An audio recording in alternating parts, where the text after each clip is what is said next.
What are the common mistakes though that you see that owners make that you go, guys, if you would just stop this, your deals would go through, at a faster clip, a more regular clip, however you want to phrase that.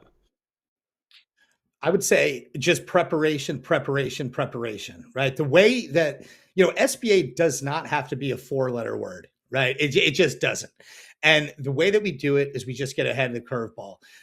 Obviously, the financials, the tax returns, the story, there'll be some questions about narrative points and how did the business do this and what's the relationship like with that? That's all normal stuff. But I tell you, like some key little things is one, if you're in a leased location, see what you can do to get that landlord know, right? Without putting their feelers up. Maybe wait till a little bit longer in the process, but let that landlord know that there's going to be a transfer, right? Let the landlord know that there's going to be someone else taking over that lease. So they're not blindsided and we don't get pushback that we need to navigate for an exorbitant amount of time. The other thing is get your tax clearance letter up front, right? So as you're getting into the bank process, obviously we're going to verify your federal tax, transcripts. We're going to show you owed, you paid. We're good. But as far as year to date and state and local, from your state website, it's very frequently on the Department of Revenue, on your .gov state site, pull it. The letter of good standing, it's called. The tax clearance letter, it's called. It depends on the state and jurisdiction, but that's something that sometimes can take a long time, believe it or not. And when we get ready to close your loan, if we don't have it, that's that's a serious problem.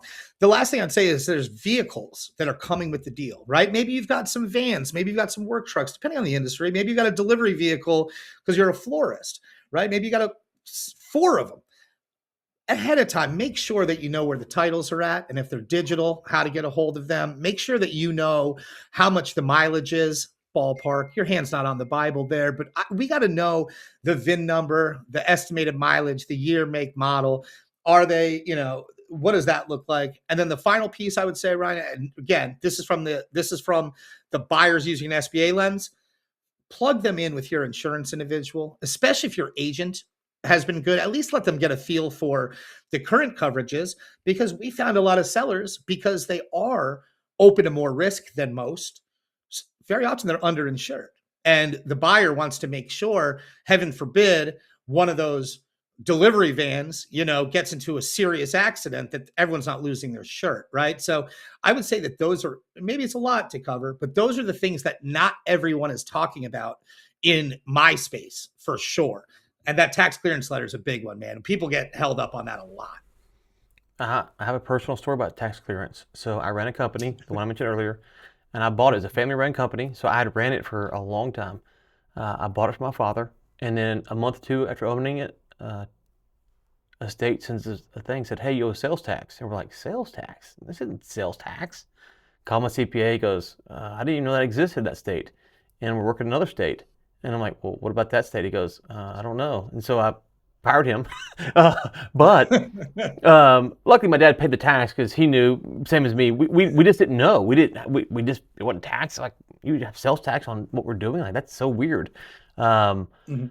But make sure you get those clearance letters that your CPA is familiar with each state that you're dealing in. Because if you're working across state lines, they might say what my CPA said, which is, I'm not a CPA in that state. I have no idea. So don't assume. Luckily for me, I'd run the company. We weren't trying to hide anything. My dad understood that.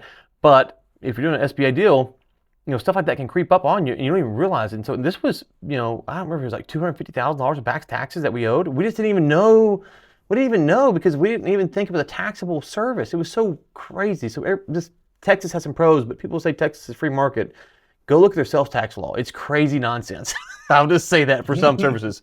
And so, yeah, there's all kinds of stuff like that can come into play. And so you have to make sure that the tax clearance letter, I'm glad you brought that up, because that is something that kind of slips under the radar.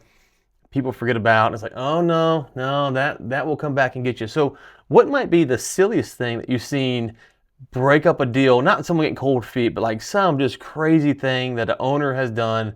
It's like, oh guys, I wish you wouldn't have done that. Retiring early, retiring early, retiring early, retiring early, until that money is in your account. Act like the deal is not going to get done. At least you can take the foot off a little, but we ran into one where The seller, really nice looking business. You know, he had some folks behind him, but he really kind of took the foot off everything because he's like, oh, we got a signed LOI. You know, we're good. And he just kind of took his eye off the ball. Here's the problem. Cash flow was pretty tight to begin with. We had a good buyer that knew what they were doing, so we were confident in their ability to grow in time. We knew it was a lifestyle business, dare I say it, right? But we're doing this, that, and the other. And then when we get the updated financials, Ryan, plummeted, right? And I said, guys, this is not the business I looked at. You know, this business can carry this much debt. So for that reason, I don't know who's holding the note, who's putting cash in, but this is how much I can lend. And by the way, it's not. I mean, listen, it was a couple $100,000, right? It was not no money, and it was based on, quite frankly, the seller told me. We talked on the phone, and he goes, "Well, Al, I just started pumping stuff through the business. I'm still busy, but I figured, you know, while I'm getting out, I might as well just." And I'm like, bro, don't tell me that. I'm trying to help you. I respect what you've built. You deserve this exit. But brother, you just sabotaged this exit too. Yeah, no, yeah. Until the cash is in the bank. And that's keyword, cash in the bank. Because if something happens and the cash doesn't hit the bank, call your lawyer. So until the cash is in the bank, man, don't take your foot off the gas because, oh gosh, and that's important because people think I've got an LOI, I'm good. And to your point, if you're a buyer and you're going to buy a business and then the LOI comes in, it's really hard to be honest and say, I mean, it's hard for a buyer, perhaps I should say, to believe that, oh, well, it's just because I took my foot off the gas. Like, well, did you really? Are you that important to the business?